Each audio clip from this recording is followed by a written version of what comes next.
Welcome, everyone. This is your host, Adam Coleman, and joining me today is Kelley Hughes, who is a financial advisor and certified divorce financial analyst with Consolidated Planning here in Charlotte. So, today we're going to talk more about her role in the divorce process, both during and post divorce, along with all the other different financial planning considerations someone should have as they're going through that process. So, Kelley, thanks for being here. Hi, thank you, Adam, for having me on. Just to introduce myself, I am Kelley Hughes. I am a financial advisor with Consolidated Planning, and I am a certified divorce financial analyst, and my company is Smart Divorce Decisions. I'm affiliated with Guardian Life Insurance Company as a financial advisor, and I also am affiliated with Park Avenue Securities. So this show is for informational purposes only. Individual situations may vary, and the information should be relied upon only when coordinated with individual professional advice. This information does not constitute an offer or a solicitation of any product or service. And all of the information that I'm sharing is my opinion only and not necessarily that of Guardian or Park Avenue Securities. Perfect. Well, now that we've got that knocked out, tell us a little bit about yourself. And you brought up a good topic where you've got a couple different organizations that you're obviously working on. You've got a couple different hats, a few different hats that you're wearing. So, what made you decide to go into financial planning and specifically the divorce planning side, and then kind of speak to the differences between those two main organizations that you focus on? Okay, so I got into the financial services industry coming off of being a stay-at-home mom for about 15 years. I was going through a divorce myself, and all of the stars aligned, and I found myself working at a very large insurance company with a very successful financial advisor. I was surrounded by CFPs and financial planners, financial advisors, investment advisors. And what I was finding as I was new to the industry and learning, but also going through my own divorce, it was very difficult for me to find anybody who could help me navigate all of the different financial points of negotiation. It was kind of like this curtain came down over everybody's face when I would say, so can you help me model out this alimony income stream? Can you help me understand as my children are aging out of being eligible for the child support obligation, what does that look like for me individually in terms of my cash flow? And help me understand, how do I make this all work? How do I get my attorney to stop pressuring me to just go ahead and agree to the proposal without really helping me understand what I'm actually agreeing to? And so over the course of that, I was finding myself having to dig into some different financial documents, trying to trace what had happened to my retirement account. I was trying to figure out, what do you mean I have this tax bill? So I was having all of these financial issues that I was going through literally with no guidance from anybody that I was working with, and definitely not from my attorney in my own divorce process. Over the course of my research, that's when I found the CDFA designation. And I realized if I need this help and I'm actually a financial professional, people who are not financial professionals need this help too. And so that's when I decided I was going to build my practice and focus specifically on helping women go through the divorce process and make educated decisions for themselves and for their children. Now, how did the two roles differ? So I've had a number of certified divorce financial analysts on the show, and there's multiple roles to play. So some strictly help the divorcing client during the divorce. They just focus on the division of assets, being part of the divorce team and helping the attorneys understand that piece. And then others really just have the designation, maybe on the off chance that one of their existing investment management clients happens to go through a divorce. So you kind of bridge that gap where you're kind of a hybrid of both models, correct? Right. I focus specifically on being an advocate for my client. And so I help my clients understand primarily what their liquidity is going to look like post-divorce. I focus on what assets are available to be divided, and then I give my clients recommendations as to which assets in the marital estate will be most effective in helping them set up for financial stability post-divorce. I'll actually attend mediation with my clients and model out for them the different support income streams that are being offered and being proposed. Because what I have found through my casework and also through my research is that liquidity is one of the biggest challenges post-divorce for both parties. And you know this in your work as a CDLP, that liquidity is of utmost concern because it does you no good to get all of the equity in a home if you're not able to afford the living expenses associated with maintaining that home. It does you no good to get 75% of a qualified account if you are 34 years old necessarily, right? Right. Because that really doesn't impact you, or does it impact you, and how much money is it going to cost you to access those funds that you were given in the settlement? And so that's the perspective that I take in advising my clients, and that is how I bridge the gap between being both a financial advisor and a CDFA. It is the way that I approach my work with my clients. It's all encompassing. It's not just pure and simple what's the most equitable way to divide these assets. It's what is going to set you up for financial stability, and what's also going to help you achieve your goals for your children, and how you're dividing the assets right now that are designated for their college expenses, if that's in play. I guess your role as the CDFA versus the financial advisor, you're able to help people on the divorce side just do the divorce planning, without obviously charging them financial advisory fees. It's very separated where they don't have to be a client of yours on the investment management side or anything like that. You're able to help them just on the divorce if they needed that. And then the idea is that if they needed further ongoing planning post-divorce, you can obviously help with that as well, correct? Correct. My divorce clients will hire me for a specific CDFA engagement in which I take a look at all of the documents that their attorney is giving them from the discovery process, and then I give them a recommendation that they then can take to their attorney about, this is what I want to negotiate for. This is what I think will set me up for best. That's the end of the CDFA engagement. Should they then decide they want to continue to work with me long term, yes, I can help them do financial planning post-divorce, and that's a separate engagement altogether. Gotcha. I can also, if I have clients that have come to me and said, okay, now I did get this as a quadro, can you help me? Can you give me advice on how to invest it? And can you manage the money for me? And once the CDFA engagement is terminated, yes, I can help them if they choose to continue to work with me. Gotcha. Now, specific to the CDFA engagement, you went through it and it sounded really easy. I know that there's a lot more that goes into it. So maybe walk us through what that role looks like on more of a practical level. Like, what are these people actually going through? What conversations are you having with those people? Is it more just planning for which accounts make the most sense to keep, like what should you negotiate for? Is there almost more of a financial coaching aspect of it to where there's budgeting and long-term planning that way? Like, what does that practically look like, I guess, for a divorcing client? So for a divorce planning engagement, my clients are usually not, maybe they weren't the person who was making all of the financial decisions for the family during the marriage. And now all of a sudden they are overwhelmed with trying to get all of this information together for their attorney, right? For the discovery process, they're trying to complete a financial affidavit for their attorney.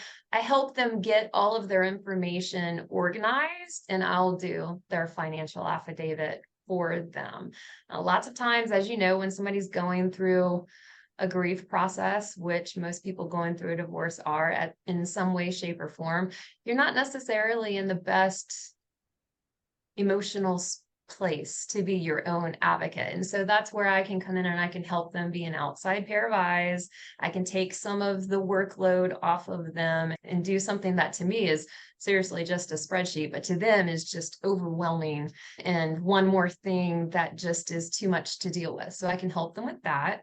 I then can also review the documents that are being collected by their attorney from the other side. And then I can show them this is what the marital estate that we have to work with is. And then I can really dig into what their living expenses are going to be, and I can help them understand what their needs for support are.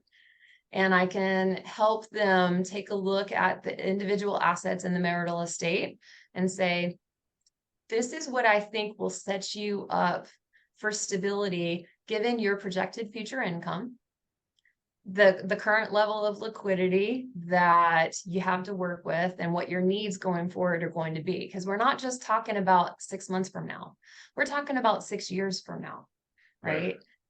And depending on the size of the marital estate and the length of the marriage, and if there are children involved and how many children are involved, people going through a divorce don't necessarily change their hopes and their dreams for what they want to provide for their children. And so absolutely, the division of the marital estate needs to take those hopes and dreams into consideration.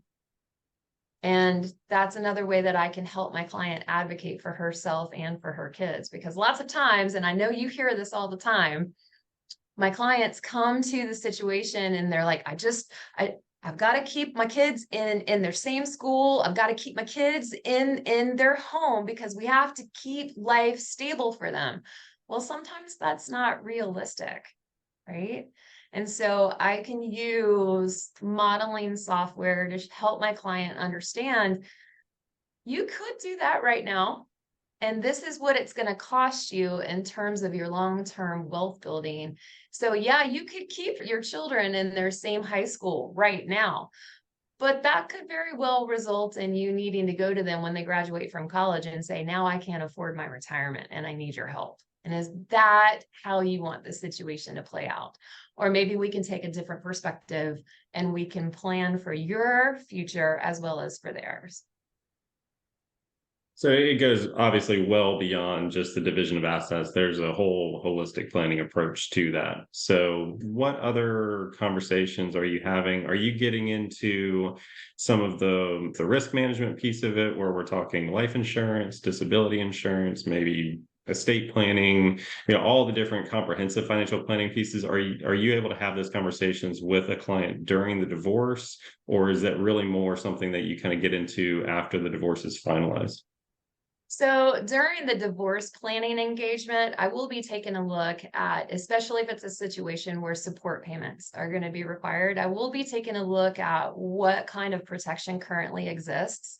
And for some of my cases, actually a lot of them, I have made recommendations that they should ask during the negotiations for life insurance and disability insurance protection to cover support payments for the duration that the support payments are going to be needed.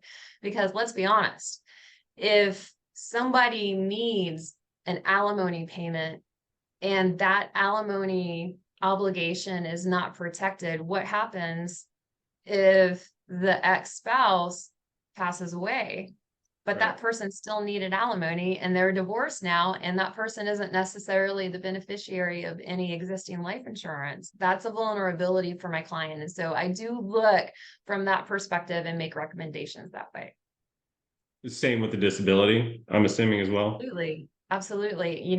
For child support obligations, spousal support obligations, if somebody gets hurt or injured and they can't work, it's not just their household that's going to be impacted, but it's both households that are dependent on that income that is currently in jeopardy. So it needs to be protected. How often do you hear, and obviously this is tough because you're getting involved, so you're obviously the one having this conversation, but how often do you hear where that isn't really happening? Like that conversation with a divorcing client, they're not even considering life insurance or disability, even if they are getting alimony or child support. So I have to give props out to the attorneys that I work closely with. I have been seeing, probably in the past year or so, I have been seeing more cases where the attorneys are automatically asking for that. So I do think that the general level of awareness is increasing about the need for this kind of protection when you have children and spouses that are dependent on the ex-spouse's income. Nice. That's good. And I think years ago that was not necessarily the You're norm. correct. I mean, I've seen a lot of separation agreements and divorce decrees, and a lot of that stuff is not stipulated in there from when I get involved on the mortgage side. So I was curious if Right. that has evolved a little bit with the help of financial planners, obviously kind of pushing that agenda a little bit And more. so, So yep, I think I've definitely seen an increase in the recent year.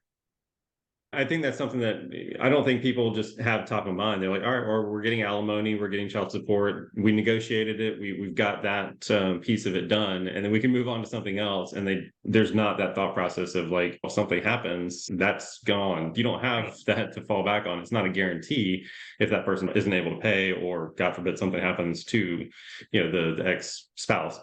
So, are there any other considerations like the insurance piece that kind of falls into that bucket where here's some considerations that you really need to have on the top of your mind when you're going through divorce that you just may not think about normally? So one topic that I see sometimes not addressed or addressed appropriately in some of the divorce settlements that I have for my clients who come for post-divorce planning engagements, sometimes I see retirement accounts haven't been tax affected. And my client is unaware that she'll be having to pay deferred income taxes on qualified funds when she takes that out. So that's sometimes not necessarily a welcome surprise. And I lay out to them, this is how much you actually have in terms of retirement income planning. Gotcha. So I guess for somebody thinking about going down that path of getting separated or getting divorced, North Carolina, that's where we both are, is a little bit different in the process. But somebody on the early stages of going through this process, do you have any high level advice? Like, what should somebody really be doing first if that's their thought process right now? So the very first step is to gather information from every account as close as possible to the data separation as you can, because that really is the starting point for all considerations.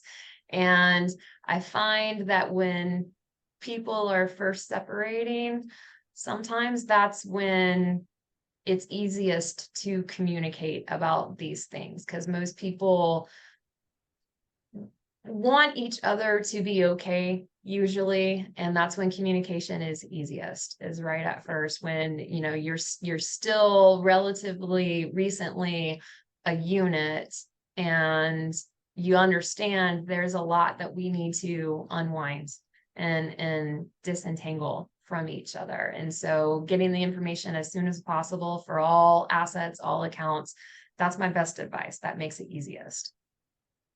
Are there any resources that you typically recommend for somebody that just wants to get information on types of divorce? A lot of people don't even realize there's multiple types of divorce. So I guess that's the starting point.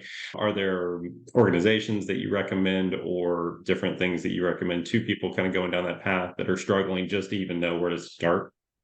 Okay, so I have a website, smartdivorcedecisions.com, and I have a lot of resources for people who are considering getting divorced and who are recently separated and trying to understand the process and how it works. So that's one place you can go.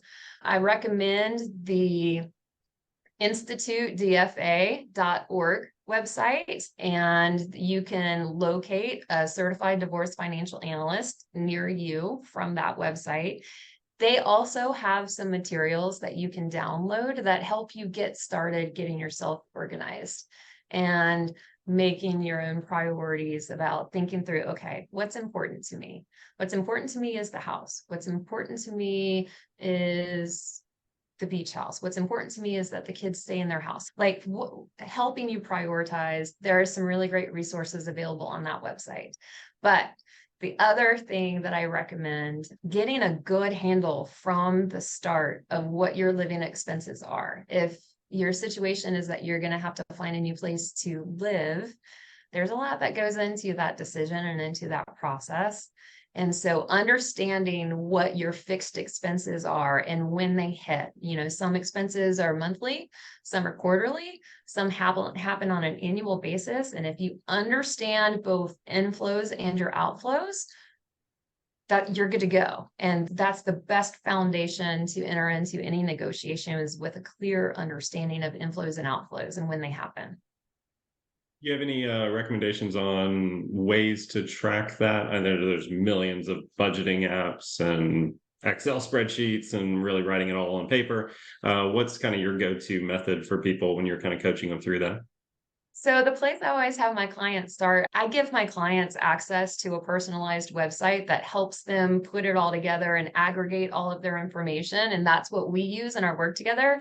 But to really nail down their specific living expenses, I tell them to go to their banking mobile app and go back for the past 3 months and make sure that they categorize each expense that comes out of the joint accounts and comes out of their separate accounts. Because then you can export that information into a spreadsheet, and it makes it very simple for a financial planner to help you say, all right, this is what your living expenses are. This is what your needs are. The software that you were talking about or the website, are you referring to your financial planning software or is it something separate? Yes. Mhm. Okay, got Yep. it. So that's an advantage of maybe somebody that has both hats where they can do the financial planning piece. They're comfortable with that. They've got the functionality to have that financial planning software, but also have the experience doing the divorce side. Like I know some CDFAs don't handle any of the real financial planning piece, so it's a different software that they use. And I don't think it really does much in terms of budgeting, like the family law software that a lot of people use. Correct. It The doesn't family do law that piece, software right? reports are strictly for communicating with the attorneys because Right. that's what they use. That's the language that they speak. So when it comes to the actual financial planning software, we use a different kind. Each Gotcha. financial planner will have their own different program for collecting your information and aggregating your information. Right. But they're all fairly robust financial planning softwares that do a lot of work. So it's a good tool to have access to for sure for somebody going down that path, especially if they have brokerage accounts and investment accounts that they're curious about. So I guess any other high level advice for anybody thinking about going down the divorce path from your side? It is very important to discuss your individual situation with a certified divorce financial analyst. The best example I can give you is if you got a diagnosis that was some type of cancer, you would automatically understand the necessity to go talk with a doctor that specializes in treating that, right? You would not necessarily go to your general practitioner. You may go to your general practitioner for a referral to a specialist, but you would understand the need for a specialist. So when it comes to making the financial decisions during a divorce process, it is very important to go to a financial advisor, and specifically a financial advisor that specializes in the divorce process, rather than ask your divorce attorney for which assets you should be negotiating for. It's just two completely different perspectives to the process. And I'll add on to that saying that it doesn't quite work to go to a regular financial advisor expecting to get a referral to somebody that specializes in divorce. Most financial advisors that don't specialize in divorce will probably happily take you on as a client without making that clear that they don't have that specialty. So don't just go to some random financial advisor thinking that you're going to get the same level of support as you are from a specialized divorce financial analyst like yourself. So I've seen that happen way too many times as well. Do you find that you get actually involved in the process before the attorneys, or do you typically come in after the attorney? It happens both ways. It just depends on whether or not the person was aware that there is such a thing as a certified divorce financial analyst. I can tell you that my clients that get me involved from the beginning, they end up sometimes a lot better off than my clients who are just coming to me after everything was settled, and because there's no changing anything once everything is settled, right? I can help them, but their outcome isn't necessarily as good as it would have been if we could have started working early on in the Right. process. Yeah, I mean, I think we can all agree that there are certain situations where the attorney needs to get involved, first thing and as soon as possible. But in the scenarios where it's somewhat amicable and there's not other issues at play there, I think getting the financial piece under control ahead of time, it makes the process so much easier across the board. And at least you're walking into the attorney meeting with so much more ammunition and so much more information, as opposed to just going in blind and then hoping that the attorney is going to be able to decipher all of the stuff that you need done on the financial piece. So. Now, I'll also say that especially in a co-parenting situation, if the assets are divided in such a way that both households are financially stable, that makes the co-parenting relationship a lot easier going forward. You're going to be co-parents together a lot longer than you're going to be in negotiation for the divorce process. And so keeping that perspective on making sure that the kids are going to be okay and that the kids' futures aren't going to be impacted too badly by the breakup of the parents, that just makes everything easier for everybody involved. And so sometimes when you have two people in heavy negotiations, I've seen that the focus is no longer on making sure that the kids are okay and making sure that everybody else is okay. Sometimes the focus changes to, we're really battling over this one issue. I literally had a client spend $4,000 in legal fees arguing over a $400 set of wedding china. Oh my God. No one won on the topic. The attorney won. They were the ones that actually won. Right. Well, this has been very helpful. I appreciate you taking the time to kind of go through all the different options. This is super helpful information. You mentioned your website, but tell everybody again kind of the best ways to get in touch with you and to learn more about you, and also speak to the fact that it doesn't matter where they're located. You can help people across the country, correct? Absolutely. As a CDFA, I can help anybody in any state. My website is smartdivorcedecisions.com. And if you would like to schedule an initial consult with me, do it right there from my home screen. There's a button that says schedule a consult. I don't charge for consults. I'm happy to talk to you and let you know whether or not I can help you with your individual situation. I highly recommend it for sure. So definitely, I appreciate you taking the time, Kelley. This has been a pleasure. Thanks, Adam. I appreciate the invitation. Anytime. Thank you.